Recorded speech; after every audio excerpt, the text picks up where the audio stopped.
Inihahandog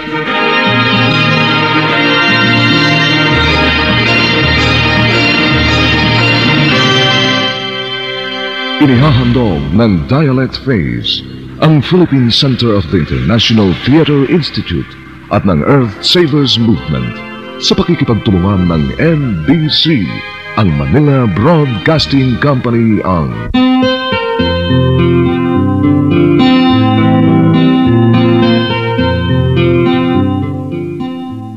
Radio Balintataw.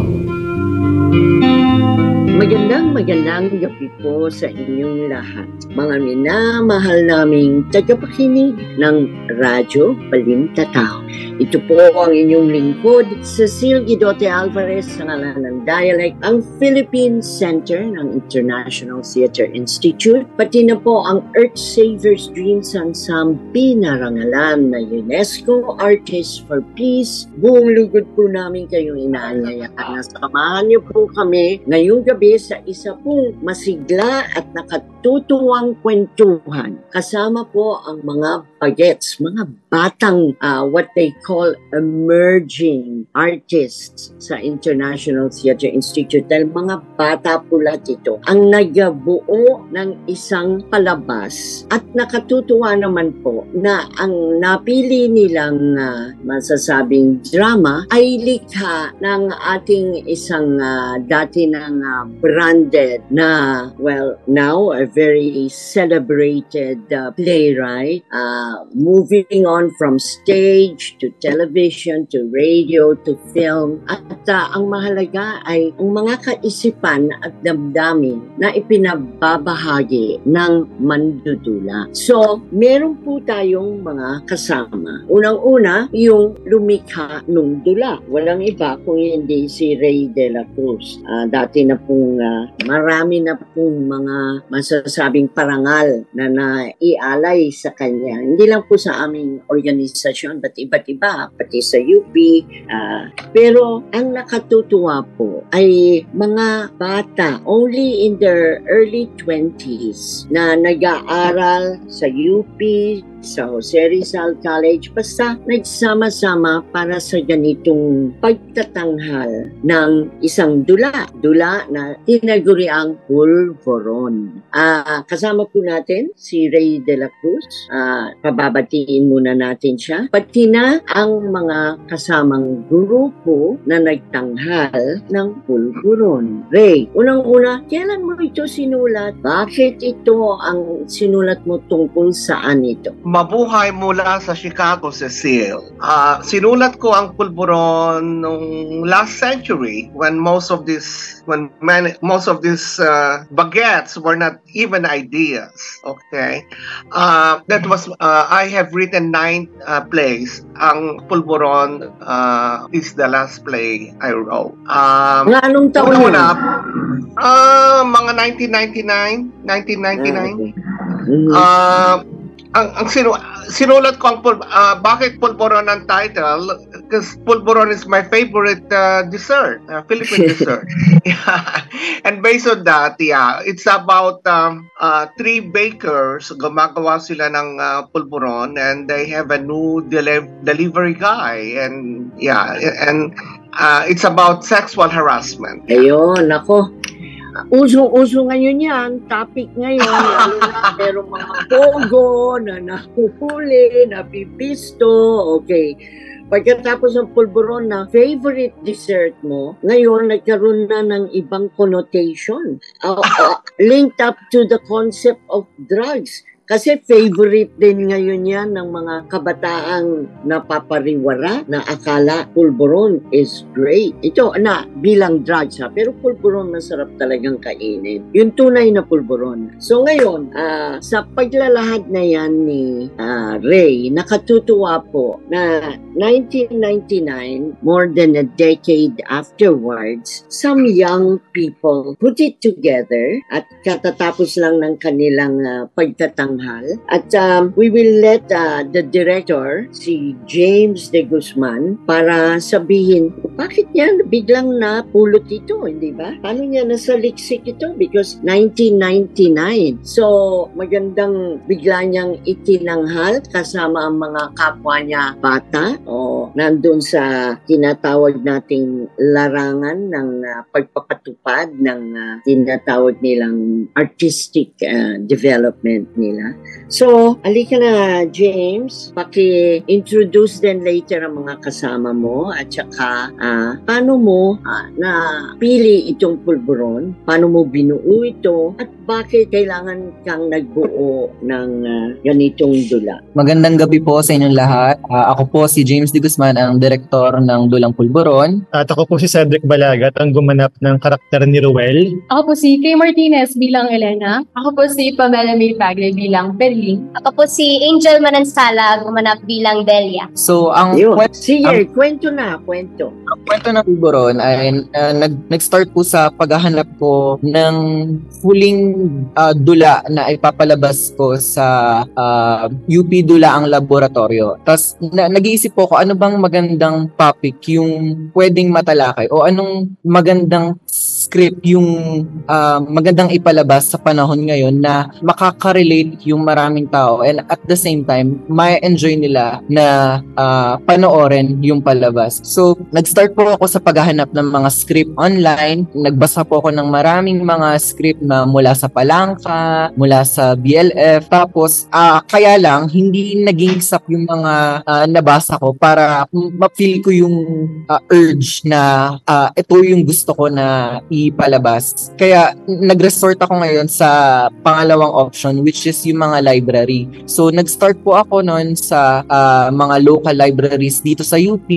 Inisa-isa po namin siya na makahanap kami ng mga tinatagong dula na nakalagay sa libro. Hanggang sa nawalan din kami ng parang kumbaga option dito sa loob na hindi ko pa rin makita kung ano yung gusto ko na ipalabas. Kaya sinabi sa akin nung kasama ko na subukan natin dun sa public library ng Quezon. Kaya nung pumunta po ako doon, nakadalawang beses pa ako nabalik kasi yung unang beses ay hindi ko kumbaga parang hindi pa rin ako satisfied dun sa set ng libro na inuto at binasa. Kaya nung pangalawang beses akong bumalik doon ko na nakuha yung libro ni Sir Ray, yung Tatlong Manika hanggang sa Pulburon na yung compilation po ng mga script niya. Tapos meron akong 3 script na binasa and sinabi ko sa sarili ko, naaalala ko noon na huli kong babasahin tong Pulburon kasi parang minapipil ako na something sa kanya na gusto ko siya yung huli kong basahin. Kaya nung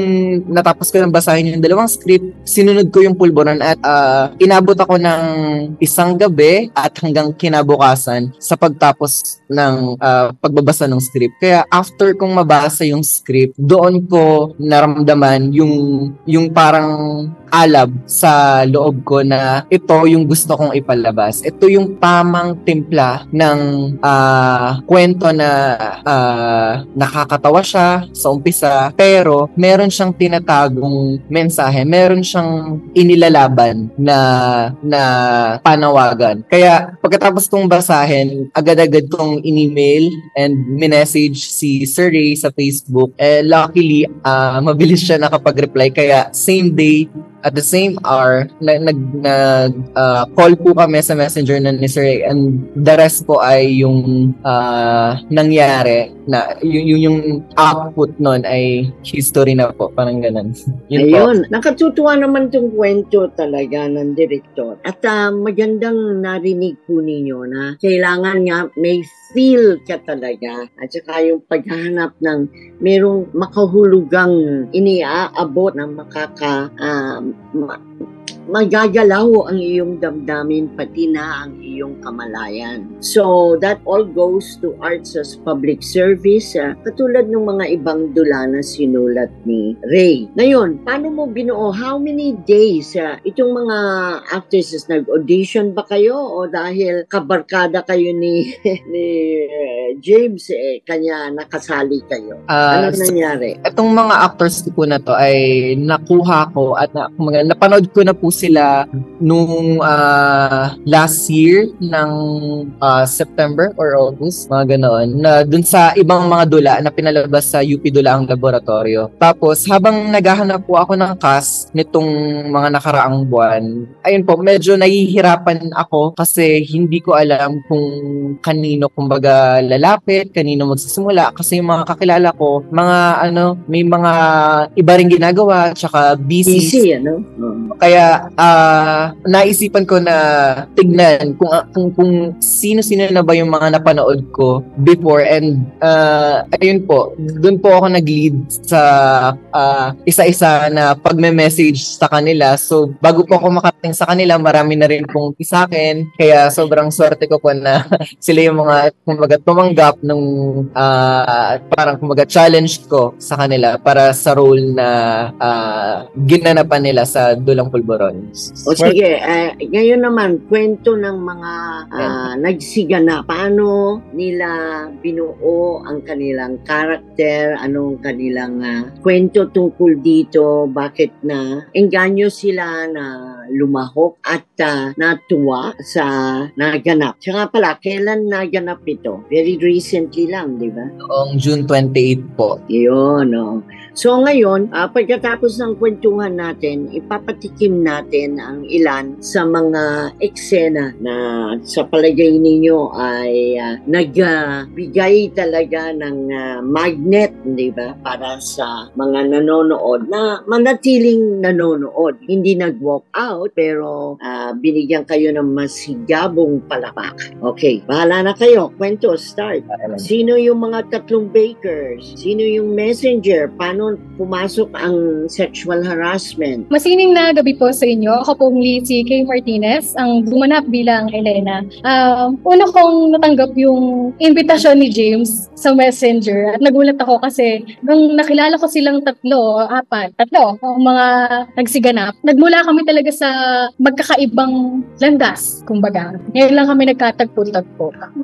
Nung ipinabasa sa akin ni James yung script, bago ko tanggapin yung role na ito, nagulat ako sa mga twist and representasyon, kumbaga, ng mga kababaihan. Ito ay ang mga issue na sa dula ay napaka-timely at sinabi ko agad kay James na sige, go ako. Excited ako mag-represent ng mga kababaihan. Lalo na ang entablado ay ang pinakamataas na antas ng pagchichikahan. Siguro naman ay tamang-tama yung panahon na pag-usapan natin to. Itong issues ng sexual harassment, ng sexual abuse. At hindi lang para sa mga kababaihan, pero sa lahat ng genders. Napaka-importante nito. Ayun po. Talagang importante, tignan mo si Trump mismo, di ba? Accused of sexual harassment, huli siya.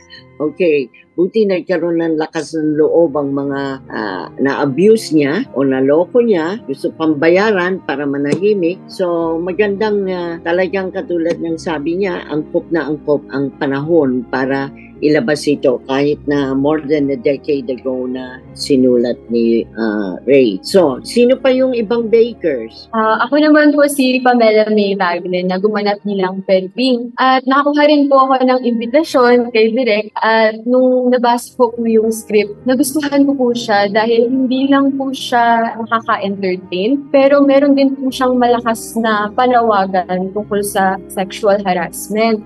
Bago po pala tayo magpatuloy, trigger warning lang din po sa mga nakikinig ngayon na ang diskusyon po ay maglalaman ng sexual harassment, rape, domestic violence at mga tema na malapit sa tatlong iyon. So ayun po, napaka-lapit po sa akin ng ganong topic pagdating po sa mismong buhay ko po. Kaya nagustuhan ko po yung script at pumayag akong gumanap bilang Periling dahil gusto kong ipakita na kahit ang pinaka-pamilyar na sexual harassment o sexual abuse sa atin ay rape, marami po itong iba-ibang nuance o iba-ibang mga anyo na hindi porket hindi po siya rape, hindi na po siya sexual abuse. Nais ko pong maiparating yun ng play namin na hopefully po na kuha ng mga audience namin na napaka-supportive po noong nagtanghal kami ng Pulburon. At yun din po ang gusto naming dalhin ng mga manunood o mga nakikinig dito na kailangan maingat tayo sa consent. Na nadaanan din po ng karakter ko sa loob ng dula dahil hindi inirespeto ang kanyang pagtanggi sa mga sexual advances ng kanyang novel. Ayun. Okay, sino pa? Sino yung third breaker? Sino yung messenger? Ako po ulit si Angel Manansala, gumanap bilang Delia po. At nung una ko pong mini-message si Direk, parang nung una kong binasa, syempre po tinanong niya ano ang thoughts ko tungkol sa script. Tapos kung may mga tanong ba ako. Ang sobrang dami kong tanong tungkol sa karakter ko kay Delia, na parang ang daming mga parte ng kwento niya na hindi ko maintindihan pa. Pero nung tinanong, parang natanong din ako ni Direk na meron bang karakter na feeling mo medyo close sa'yo. And ang napili ko talaga kay Delia. May naramdaman din ako pa sa kanya na sabi ko parang kailangan kong ipaka yung kwento niya. Kailangan ko ikwento yung kwento niya. Si Delia kasi ay at present time isa siyang baker kasama sina Perling at Elena.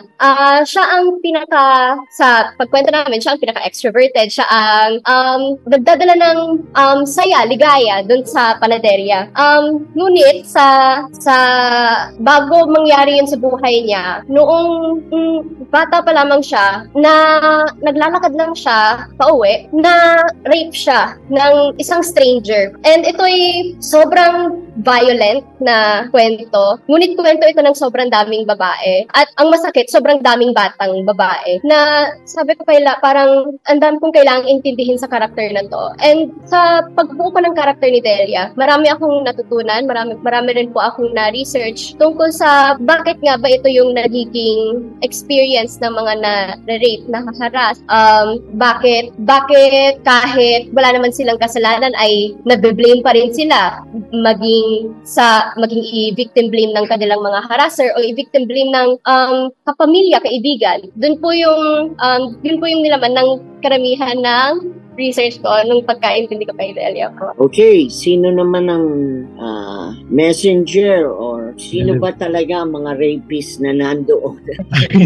Ayun po, hello po, ako po si Cedric Balagat at ako po yung gumanap kay Ruel. Actually, nung unang binigay sa akin ni James yung script, sabi ko, parang ang hirap nito dahil kinoconsider ko rin yung sarili ko na baguhan pa sa tiyat. At nung nalaman ko na hindi lang pala si Ruel yung ipoportray kong character. Well, si Ruel din pangalan, pero yung tatlong lalaki rin sa buhay nitong tatlong bakers na ito, parang inisip ko agad, parang napakalaki ng responsibilidad na kailangan kong akuin sa pagportray ng mga character na ito. Hindi dahil importante na malaman natin yung storya ng mga abuser o ng mga rapists, pero dahil kailangan ko ipakita bilang gumaganap kay Ruel na yung mga taong ito ay nakapalibot lang sa atin. Pwede silang maging asawa, kaibigan, nobyo, kamag-anak, tito, kapitbahay. Pwede silang maging kahit sino at kailangan nating mag-ingat. Pwede rin silang maging mga tao rin sila, kasama natin sila tumawa, kasama natin silang magmahal, pero hindi natin alam yung intensyon nila. Maaari ka pa rin nilang saktan, abustuhin, at iba pa. So siguro sa pagbuo pa rin ng character na yun, na ni Ruel, ayun yung pinaka-tumatak sa akin na kailangan kong ipakita yung humanize yung character. Hindi para i-justify yung ginagawa nila, pero ipakita yung katotohanan nga na tawa lang din sila at hindi pa rin, kahit tao sila, mali pa rin yung ginawa nila. Ayun po. Ayun. Ngayon, anong masasabi ninyo? Katulad ni Rick, narinig niya ang magandang pagkukwento ng mga cast kung paano sila pumasok sa loob ng mga binuo niyang characters para ilarawan ng nagaganap noon, ngayon, at syempre, mas kinabukas kung hindi mapigilan itong ganitong sense, itong paglalahad nito ay para masabi yung sinasabi nila, mitigate, hindi or prevent. So, Ray, napanood mo ba ito kahit na online or anong mga reaction na masasabi niyong nasatisfy kayo, James, and the cast? Reaction ng mga nanonood. So sa akin po, natutuwa ako na yung mga reaction ng audience ay kumbaga parang nangyari sa ina-expect namin na maging reaction nila. Na syempre pangalawa na lang doon yung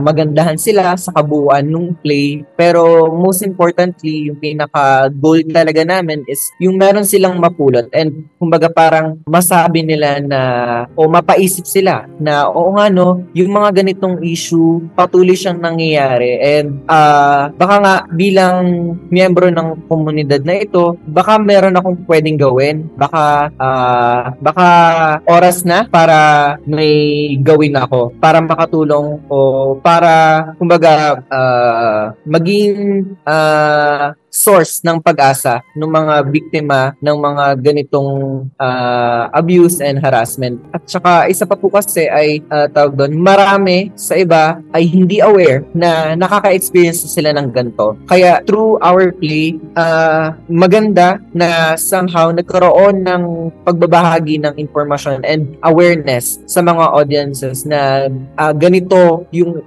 kumbaga parang forma or anyo ng isang sexual abuse o sexual harassment. Kaya kung sila man sa sarili nila may kakilala sila or somehow na-experience nila yun before, at least nandoon yung awareness and nandoon yung kumbaga parang binhi na pwede maging starting point for them to make an action kumbaga to solve that issue na mayroon sila or meron yung kakilala nila. Ngayon Ray, bago tayo magtapos pakinggan naman natin ano naman ang reaction mo sa ganitong masasabi nating makahulugang pagbabahagi ng director and the cast ng intent nila. At natutuwa talaga akong marinig na nandyan ang kanilang urge and passion na talagang gamitin ang sining na daan para sa edukasyon, pagpapalawak ng kamalayan at paggising ng damdamin para kumilos, para pabutihin ang katayuan ng ating mga mamamayan. So, Mr. Playwright, ano ang iyong komentaryo? Unang-una, Cecile, yung librong Pulburon ay nasa Anthology of Plays ko. Ang title ng libro is Tatlong Manyika hanggang sa Pulburon, mga dula sa paglikha, pagkain at kahit anuman. It was published sa Pilipinas in 2000, in 2000 or 2000. And there were so many problems. The printing wasn't the greatest and everything. So I thought I put it on the back burner for a long time. Okay, but surprisingly, they are in the libraries of around the world. Okay, may kopya ang Cornell University, Columbia University, at higit sa lahat, may kopya ang British Library sa London. Okay, so that is a big honor. Okay, so bakit Pulburon? Sa ating buhay, connected ang food, love, and security. Okay? Kasi malaking bagay yung food. Okay? So, I have always been obsessed with the food, okay? And connected yan sa buhay natin, one way or another. I am very, in fact, nakalimutan ko na yung plot and all. I even had to ask yung mga nanood, ano ba yung character ni Deli, ano nangyayari or so? Kasi, at saka wala na akong kopya, by the way. Wala na akong kopya ng libro, okay? But I'm very, very pleased the way the production turned out, okay? They had nice teasers, okay? They use kasi limited ang time nila to do that, but they did a good job doing that, okay? And, 50 years ago, wala itong mga ganito, okay? So, lahat tayo magpapasalamat kay Cecile kasi siya ang mother of Philippine theater. Noong nagsimula siya, lahat ng plays in English, okay? Kaya nag-develop siya ng Playwrights Development Program. Kaya ako isa sa mga produkta noon. Okay? So, without her, hindi sana ako naging playwright, okay? Nag-import siya ng teacher na playwriting teacher na sila Dislav Smocek na taga Czech Republic. Okay? So, doon ako natutong magsulat ng tula. Okay? Without her, hindi sana nangyari itong mga bagay na ito. So, Cecile, thank you. Without you, walang Philippine theater. Okay? But ito, nakikita mo na dito sa Pulburon, you have the enthusiasm at saka professionalize na ang theater. Hindi katulad noon na sporadic lang. Alam mo, napakaganda. Dapat ngayong narinig nila, talagang na may paanyaya sa kanila. Siyempre, it's a small group no matter what, no, in a laboratory presentation. Baka pwede nating maayos kung walang recording, bumuo tayo ng taping nito sa studio at ipabahagi sapagkat katulad ng sinabi nyo, it is still there. It is hindi lang dito sa Pilipinas, sa buong mundo. Maski ng refugee centers, merong sigaw na merong sexual harassment. So, napakahalaga talaga ito na higit na mapabahagi, lalo na sa pananaw ng mga kabataan katulad ng cast ngayon na kanilang ibinigay. So, we're very happy na talagang namamayagpag ang creativity ng mga Pinoy na salaminin ang mga nagaganap sa ating lipunan at maging daan para malinawan tayo kung ano dapat ang kilos na kailangan para mapabuti natin ang katayuan, pigilan ng karahasan sa tao at inang kalakasan. So natutuwa tayo that we have writers like, Ray, celebrated na nga siya. He's all over in libraries. Sa katunayan, abangan po ninyo dahil marami pa po siyang dula and something naman on heritage na napakahalaga. It's a very precious UNESCO platform now. Ang kanyang ginawa para sa pagbibigay halaga sa pook kung saan ka namulat na ipanganak na hindi mo iiwanan ng magagandang alaala nasa iyong puso, nasa iyong kamalayan at that is such a nice treat. So magpapaalam na po tayo, ngunit abangan po ninyo, meron pa hong hindi naman play but out of short story or writings. Biruin nyo, napasok na hindi lang po sa television, sa radyo, pati sa pelikula, itong mga likha ni Ray de la Cruz. So yan po, inaasahan natin, susubaybayan ninyo. Merong mga readings na gagawin si Lorly Villanueva tungkol naman sa heritage book creations ni Ray de la Cruz, tungkol sa kanyang kagayan at tungkol rin sa pagpapahalaga sa mga tradisyon natin. Magandang masasabi natin from ancestral roots. Ang mga kabataan ngayon, huwag kakalimutan ang yaman ng ating kalinangan, ng ating mga katutubong tradisyon na maaaring hugutan ng inspirasyon sa bagong paglalahad. Pero andun pa rin, binibigyan ng paggising ang konsensya, na binibigyan ng armas para kalabanin ang mga salot na nagaganap sa lipunan. So, mabuhay kayo, young artists, at intergenerational ito kasi hindi naman i-deny ni Ray na senior na siya.